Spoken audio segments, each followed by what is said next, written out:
लेकिन एगो गाना हमारा हम सुना देता नहीं हमरा से पहले कहले कि पहले से ज्यादा लगिले चॉकलेटी आ सुना दुए महीना में बनल बेटी। अरे नहीं हर में रहलू टूटी टिहरी ससुरबा में गोटैलुए जा कि लागे सैये के बेलल रोटी खैलुए जा।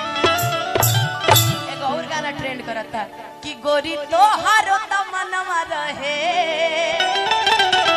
आ प्यार कैले रहू लहे लहे कि जवन भइले मनमानी कि तोहर प्यार के निशानी जानू अभी ओले धागिल बा यारहु देखो न टेंशन भइल लइकवा तोहरे पकाइल। अरे नहीं हर में रहलू टूटी टिहरी ससुरबा में गोटैलुए जा। नहीं हर में रहलू टूटी टिहरी ससुरबा में गोटैलुए कि नहीं हर में रहलू टूटी टिहरी।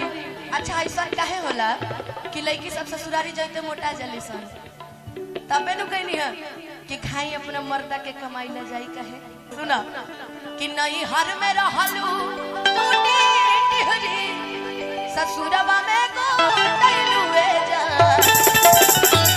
ई गाना के सुन ले भाई मार मित्र सुदामा कितना लोग सुन ले बड़ा ई गाना सुन ले बड़ा तनी एक बार हाथ दबा तनी ठंडी में तनी बाहर निकाल के तनी एक बार ताली बजा के तनी हल्ला कर दा कि लागे सैये के बेलल रोटी जमीन तोहर। अरे पियाउनु हो अरे पियले बड़े सबसे वाहदा नहीं लगे अरे जमकेनु हो अरे कइले बड़े। आजकल जिंदगी के दुइये गो टेंशन बा पहला मेहरारू आ दूसर दारू कि कहवन विटामिन तोहर अरे पियाउन हो पियले बड़े कि सबसे वादा नहीं लगे अरे जमकेनु हो कइले बड़े। त लड़की कहतिया कि सुख पावे कितना कहीं हो हम दिन भर बैठल रही हो। सुख पावे कितना कहीं हो हम दिन भर बैठल रही हो।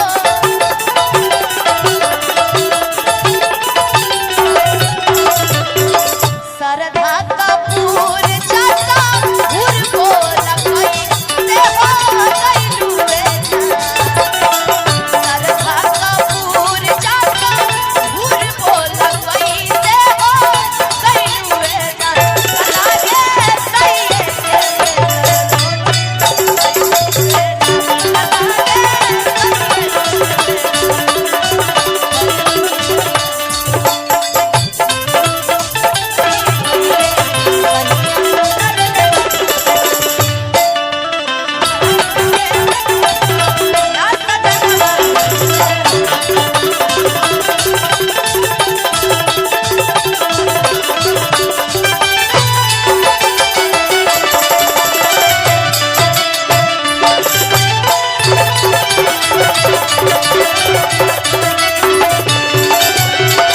राहुल भैया इनका रख करते गोलू बाबू धीरे धीरे बजत रहे।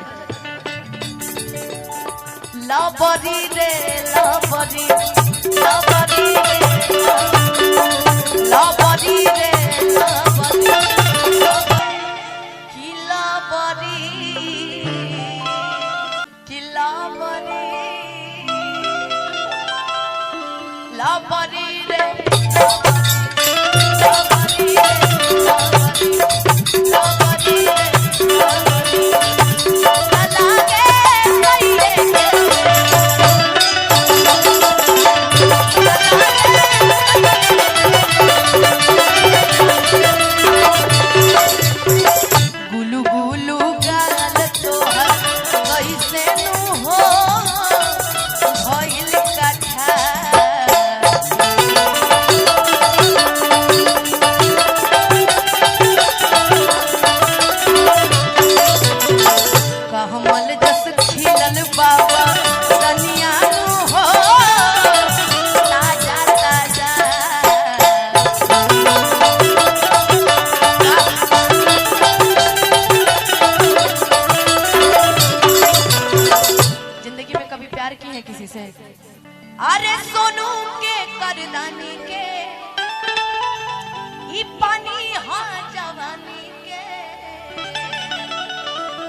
बाबू अरे सोना